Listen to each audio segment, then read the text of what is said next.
Welcome to the Art of Procurement podcast.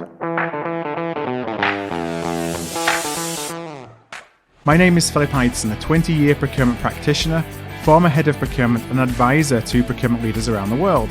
I started out of procurement to help leaders and their teams access the resources they need to increase their impact through insight-driven procurement. You are listening to our flagship podcast where we pull back the curtain and shine a light on the strategies, tactics and tools that leading procurement teams are using to align their impact with the needs of their business. And this week on the pod, I welcome back my good friend, Canda Rozier. Canda is a multiple-time CPO with experience working across a number of leading global organizations and is currently the president and founder of Collabra Consulting. In today's episode, we take a look at the risk management opportunity for procurement, and specifically we discuss how to look at the ROI of a formal risk management program, why risk management is just as critical for services as it is for buying products, and that's something that I'm particularly passionate about, and the increasingly important role of procurement in mitigating new and emerging risks like cybersecurity. Well, let's jump straight into the discussion where I start by asking Canda what the role of risk management was for her as a CPO. That's a great question, and I'll tell you that in my role as CPO at several global companies, risk has always had a really important role, and not a formal role necessarily. Mm-hmm. But I think there has always been almost an inextricable tie between procurement and risk management. And I also feel really strongly that procurement leaders who embrace risk as a part of their broader scope and as a part of the adjunct areas that they need to focus on will be more successful than those leaders who try to say, risk isn't part of my world, I'm going to leave it over there and try to keep it at arm's length. Do you find that when procurement has been involved in risk, it's mostly that we as procurement and the organizations that have been successful doing it have taken the initiative to make it part of our world rather than everyone else in the organization looking at procurement and saying, hey, you should be responsible for risk management? I would tell you that 10 years ago, I think it was more procurement saying proactively, let me engage on this. Mm-hmm. There are things that we could or should be involved with. But I think more recently, organizations have begun to look to procurement, particularly as it relates to supplier risk, everything in the full life cycle of supplier risk. I think organizations have begun to look to procurement and say, hey, you need to be involved. And if there's a reluctance from procurement, I think that organizations have increasingly, from what I've seen, begun to say, actually, procurement, you do own some of this. Yeah. You probably don't own all of it, but you own some of it.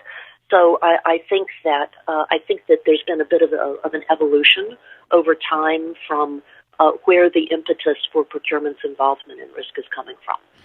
Now, as in a lot of organizations that I've experienced, it's definitely been that risk has been something that we've really tried to step up to the plate and own, or at least try and influence, especially when it comes to third-party risk management. But in non-regulated entities, it's not something that's at the core and the heart of organizational decision making ultimately. And I just wonder, from your experience, when you think about making risk as a priority, what are some of the ways that you would recommend where it may not be that risk is something that the organization has cared about particularly because there's a cost of risk management and mitigation, but where it's been something that you as an organization, you as a procurement organization, has seen that it's somewhere you want to make a difference. How do you make it a priority for your stakeholders, essentially? Well, I think that one of the ways is that I don't know that it's possible for a procurement leader to say that they really have a high performing procurement and sourcing organization and function without embracing and really taking some ownership for risk. Mm-hmm. And I think that, and my experience is coming out of a pretty non-regulated environment. Yeah. But I think that that because procurement is involved, I won't say owns, but in a lot of organizations they may own, but certainly heavily involved with the entire vendor life cycle, and that's everything from sourcing through onboarding, training, ultimately offboarding. That if you look at procurement's role with the vendor and supplier management life cycle, then I think that the procurement's involvement in risk becomes really very natural. It's not something that I think that procurement has to justify why they're involved. And my experience is that organizations likewise aren't struggling with why is procurement involved with this. That right. because of the natural ownership that procurement has, and natural involvement that they have in vendor management, that it almost is a natural on both sides, procurement and stakeholder side, that this is where procurement should be involved and really must be involved. And kind of on that line of thinking, and so this, some of my experience, and I've had the fortune to be involved in third-party risk management as well, is kind of convincing a stakeholder that when you have to make mitigation strategies, and mitigation strategy can be anything from some contractual changes to you need to build up an inventory of something somewhere, or invariably mitigation comes with a cost. How do we convince, when it's not our money to spend, a stakeholder that actually spending more money as an insurance policy from a risk perspective is actually a good ROI, is actually something that they should be considering? Because I often, you find a lot down to individual risk tolerance levels from stakeholders, and it's kind of getting behind that and getting beyond that so that they actually are willing to spend the money to mitigate risks where you think risks exist. There can absolutely be a challenge with individual stakeholders, for sure it can be. But I think that for me, it actually starts at a step earlier than the individual stakeholder. Yeah. I think there's an organizational acceptance, and maybe I've just been fortunate in my career to be part of organizations where really from the most senior levels of management and even board level, there was an understanding and an appreciation of risk, and that there was a cost that went into managing risk. And that doesn't mean that it was ever a blank checkbook. Right. But that there was an ROI that could absolutely be demonstrated and be supported for making risk a priority. And as you've said, the ways in which that manifests itself can be all across the board. It can be anything from ensuring you've got a sufficiently stocked, or perhaps parallel stock in a supply chain. It could be contractual changes that involve, as do most negotiations, some sort of balance in terms of concessions, and there's a cost potentially to that. Even though when people think risk, I think today when you say risk to a lot of people, they immediately hone in on cyber risk, and that's real and it's big. And by the way, to manage that properly, you're going to have to accept some costs and trade-offs.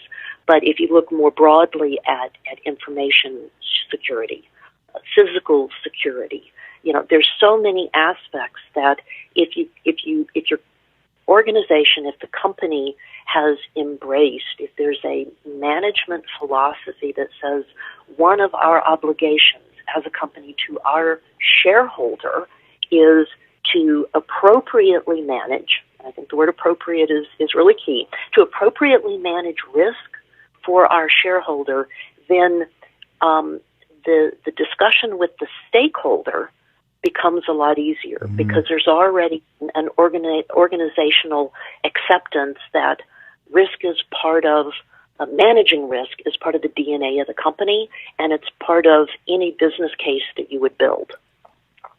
Yeah, it takes that burning platform, kind of the direction from above to create a culture of risk management. Now, I think, traditionally from a procurement perspective, we've thought about risk from, I think back in the day, it was all about financial risk. And then there's perhaps a broadening of that. But when it's been broadened to other areas of risk, like geopolitical or operational risk, supply chain risk, it's still been the movement of physical products and services. I don't know if it's something that you see, but I often see when I talk about risk management, folks in the indirect procurement space think, you know what, that's not necessarily something that's impactful for me because I'm buying a service versus buying something that actually moves. So I'm you can't see that I'm smiling. So my has been focused on almost not entirely, but the vast majority has been on indirect, with a very, very high concentration on services of different types, and so risk again, maybe I've just been fortunate in my career, but risk has always been a key part of a focus point for procurement and a value that procurement helps create, and a lot of that is around services. And I think you're absolutely right. A lot of people say, well, if you're not talking about a physical supply chain, then, what does it matter? What is really? Yeah, what does it matter? Yeah. And I would say, it's always been there. Whether it's the as you said early on, it was pretty much financial health checks that we all were going to do on companies, and then I would say it evolved into resiliency. So whether that was does the supplier who's providing you a service, where are they geographically, which it takes into the geopolitical things like their disaster recovery plans. Are they providing you a service and their main location is in a hotspot for hurricanes? Yeah. Well, if they get shut down and they can't provide, I don't know what it might be, say a call center environment to you, then what's their backup plan?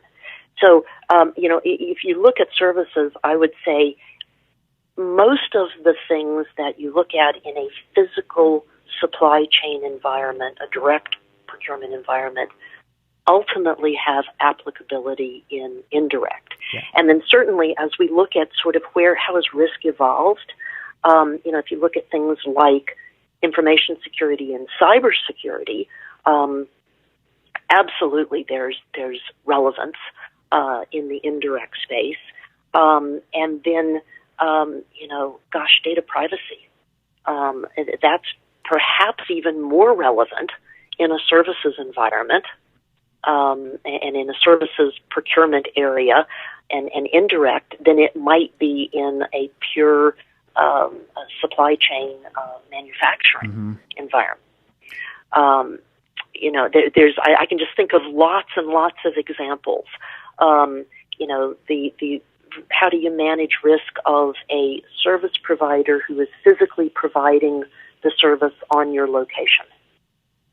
And how do you manage that from a physical perspective, but then also from data privacy, background check, all things that procurement has to be almost front and center in ensuring that the control points are negotiated into the contract. Procurement isn't almost certainly going to be the one to make sure that those control points are followed and monitored, but in terms of ensuring that the control points are negotiated in, and that whatever the company has as your process for onboarding a vendor and doing your upfront vendor risk assessments, which you would do before you ever got to the point of awarding them the business, that you've included risk management as factors in all of that. So I think that it's almost impossible, Phil, to separate procurement from this overarching process of risk management for companies. Yeah, something you said about call centers there, which is something that I had experiences of well from a third-party risk management perspective, and the way that I would always think about those services like call centers is that there is a physical supply chain behind them, and that's how does that employee get to work, which is obviously become also obvious in the last few months with COVID. But that how somebody can get from point A to point B to actually be in their office or to be at their place of business to do their job is your supply chain, even though they're just providing you with a service. Absolutely. And I would even say taking that one step further is, and it's been highlighted, I think, in terms of COVID, but also if we go back to our example of a Gulf Coast hurricane environment, is what if they can't get to the office, or what if they can't work remotely? Is there a backup? Does the company, your supplier that you've engaged, actually have people in a different location or a backup team that could in fact provide that service for you, even if your A team, if the supplier's A team isn't available? Yeah.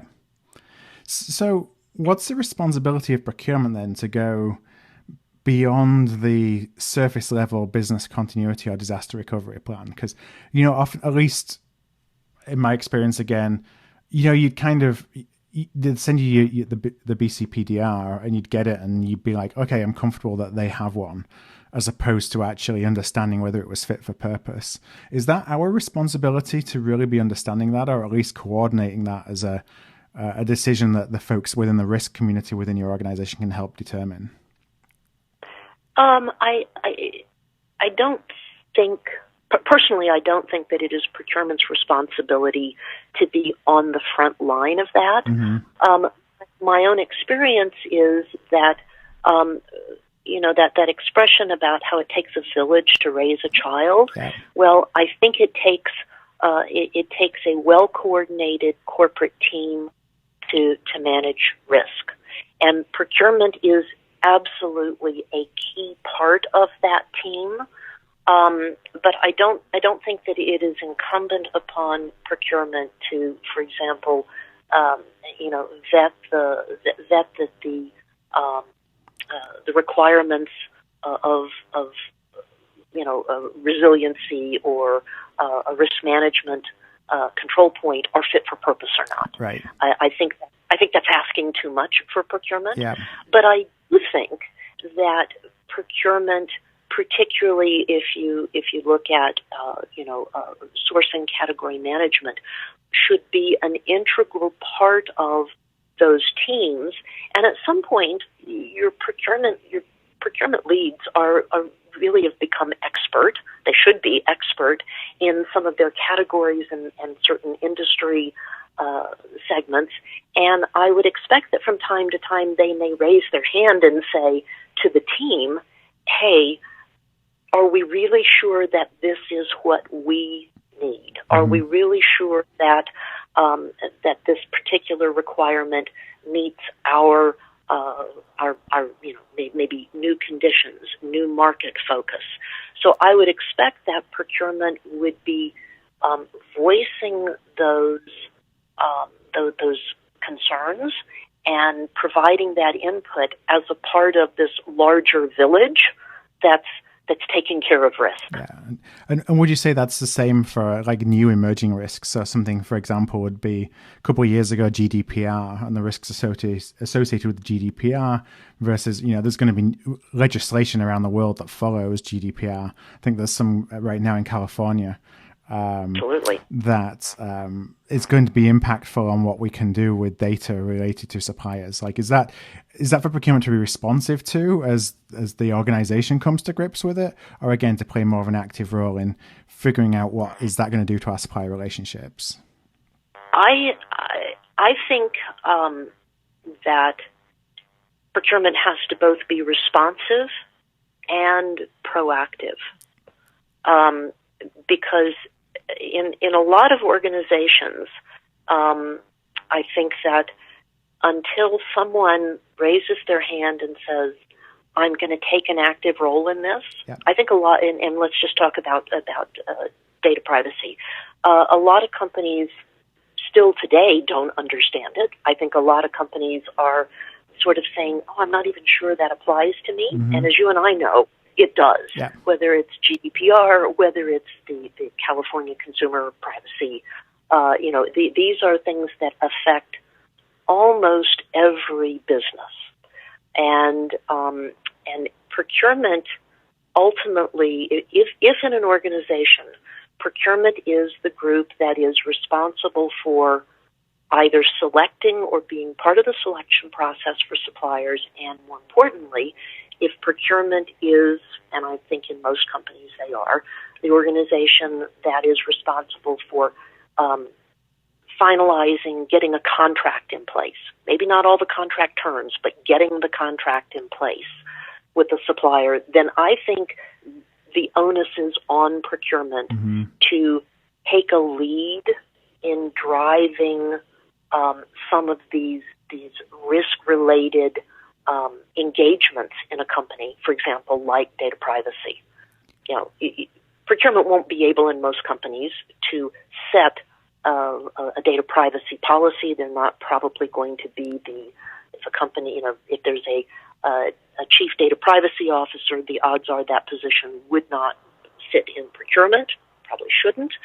But I think procurement has to take a really proactive role, and because at the end of the day, if a company has a miss and some of their contracts don't include the right protections, yeah, you can bet that if it hits the proverbial fan, you can bet procurement's going to be in front of that fan. Yes. So my view is I might as well take a proactive view to protect the company, because ultimately I'm building a stronger procurement function, and the deliverable, the value that procurement creates for the company is just going to be bigger. So it is a win-win for the company and for procurement if they take that proactive role.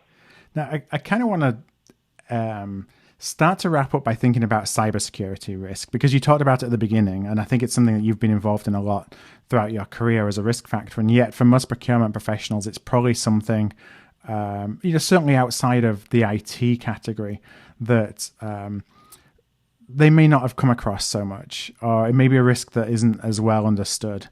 And yet it's becoming like the hot, certainly emerging risk for procurement pros to know about.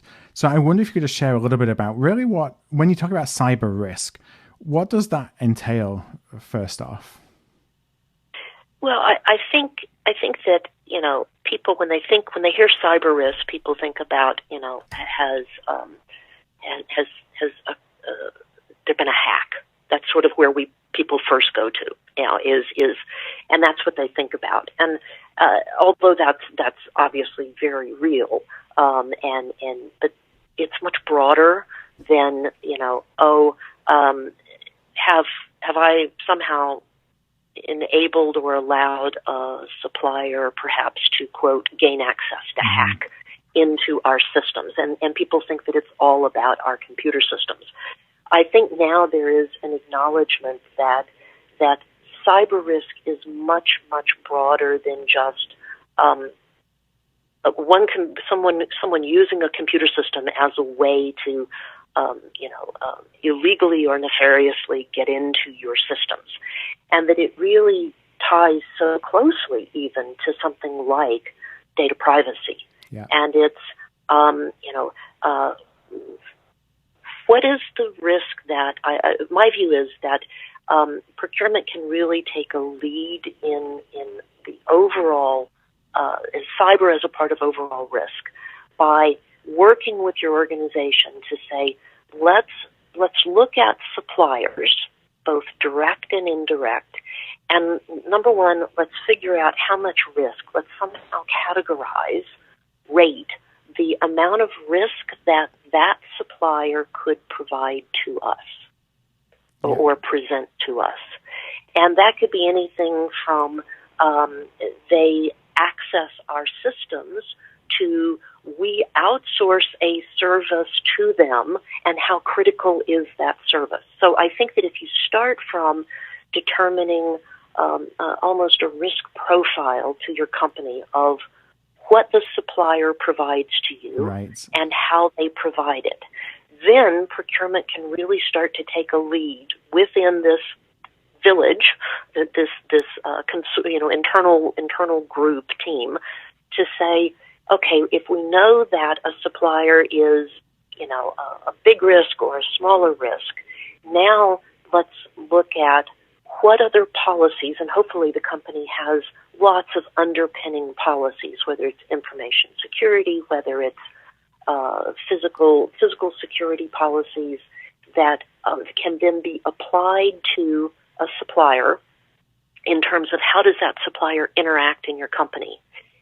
And then for me, where procurement takes that is, now, what does this need to result in from a contractual perspective? Yeah. What specific terms and conditions do we need to ensure are part of a contract with a high-risk supplier, so to speak, versus a low-risk supplier?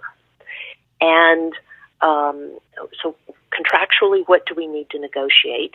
And then also, what do we need to help ensure may be vetted or confirmed before we ever sign the contract? Are there certain certifications that the supplier needs to demonstrate to us? Is there certain insurance that we want to see that the supplier has? There's any number of things that you may want as a prerequisite to ever getting to the contract. But I think it starts with having an organizational understanding of what presents risk to your company, and then taking an appropriate reaction in terms of what does this mean for our supplier base, because not every supplier presents the same risk to a company, and therefore not every supplier needs to have the same level of risk mitigation applied to it. Yeah, that risk segmentation, so important, or supply segmentation based on risk profile. And the one thing that I want to just highlight that you said kind of at the beginning of that was that it's when you're making that determination, it's the risk is based on the product or service they provide, nothing to do with the supplier. So you're not risking the supplier at that point in time. So it could be somebody who, where this comes in is, oftentimes is this, as we are used to segmenting suppliers based on spend, you look at it and say, okay, which of my suppliers I spend the most money on, those must be the most important to my business. Let's go and segment based on that. And unfortunately, I've been in an organization that took that approach. It's completely down to what are they doing for you, at least to start that chain. Right. And then you can get into how important it is and strategic positioning and maybe apply more filters, but you need to know what they do. Absolutely. And you need to think in the context of how does what do they do affect or put your business at risk. And an example I'd give, and it's one that I think I've seen a number of times, can be, I'm not saying is, but can be overlooked. And the example would be the companies that you hire to come in at night and clean your office buildings. Mm-hmm. Right? It's probably a very low spend. It would not hit anybody's radar screen, those companies would not, as being key to your delivery of service to your customers. right? People that come in at midnight and the companies are vacuuming and cleaning your toilet and emptying your trash can. Except those companies absolutely present a risk factor that is, I think, often overlooked. Whether it's, so when you do your risk segmentation by spend, they don't meet that criteria. If you do your risk segmentation by, how critical are they to me supplying my customers, they don't even show up on the radar screen. But they're in your facilities, usually by themselves at night. Yeah. Right? They have the master key because they have to clean all the rooms, they have to go in all the offices. So knowing that determining for your company, depending on what it is you do in a particular building, how much of of risk mitigation do we want to apply to that supplier, then becomes, do you want to require background checks? And it then ties to your other risk mitigation policies like access control. Mm-hmm. And where can they go, and are there places they actually can't go unless someone from your company is there, so say into a secure data room or something like that.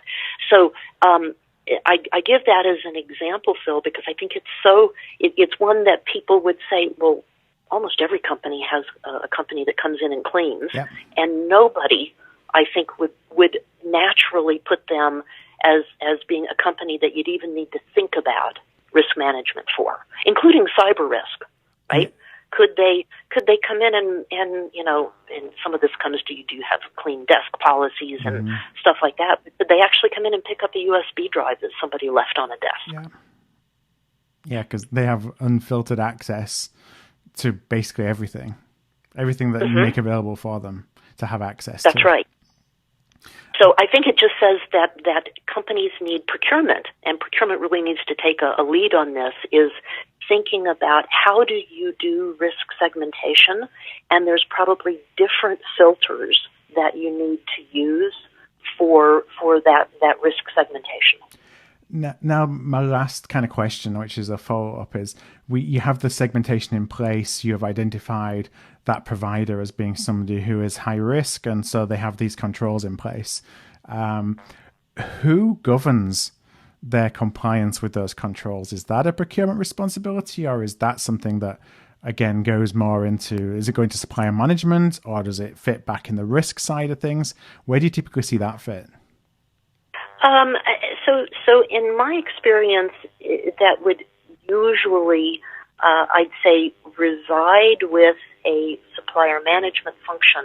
But that supplier management function is again, back to my notion of the village. Mm-hmm. It includes as key elders in the village procurement, and certainly the business stakeholder. Yeah. Because often the first person who will get a hint that there's an issue with a supplier, and that issue could be in any number of areas, is going to be your business stakeholder who is dealing with that supplier's delivery of goods or services. And so I think that although it's often a supplier management-led function, it really is that team. And it may be, there will be potentially cases where procurement is the first one to get the hint that there's a problem. So I think it's a team effort, and procurement is absolutely going to be one of the key team members with visibility from time to time that other members won't have. Well, I want to thank you, Canda, so much for your time and just talking a little bit more about your experience within the risk management side, and obviously the importance of risk from a procurement perspective. And I think it's important as well to note that this goes beyond, everything that we're going through at the moment, as we record this, at least with the coronavirus response. I think what's an opportunity is to use this as a burning platform to help the notion of stronger risk management stick, and obviously look beyond more into the virtual side of things, as we talked about before, as opposed to just thinking about it from a physical goods perspective. Okay. Well, yeah. Thanks for having me on the podcast. I risk is to me a topic that's of more and more importance to procurement, and one that becomes more and more valuable for how do procurement leaders continue to evolve and transform the value that their role creates. Yeah. So thanks for having me. Oh, you're more than welcome. And if anybody who's listening would like to connect with you directly, where would be the best place for them to find you? They can find me on LinkedIn. Yep. It's Canda Rozier, and all my contact information is on LinkedIn, and I'd love to connect to people. Okay, perfect. Well, I'll include a link to your LinkedIn profile in the show notes for today's episode. Listeners can go and find those at artofprocurement.com/podcast. That's artofprocurement.com/podcast, which is where we have all of our podcasts. Just click onto today's episode with Canda and you'll find the link to Canda's LinkedIn profile. So one last time, Canda, I want to thank you so much for joining us. I want to thank you for listening into today's episode of The Art of Procurement. To go deeper, including access to transcripts and actionable outtakes from the podcast, join the free level of our AOP Mastermind community. To learn more, go to artofprocurement.com/mastermind. And to find our entire back catalogue of almost 400 episodes, go to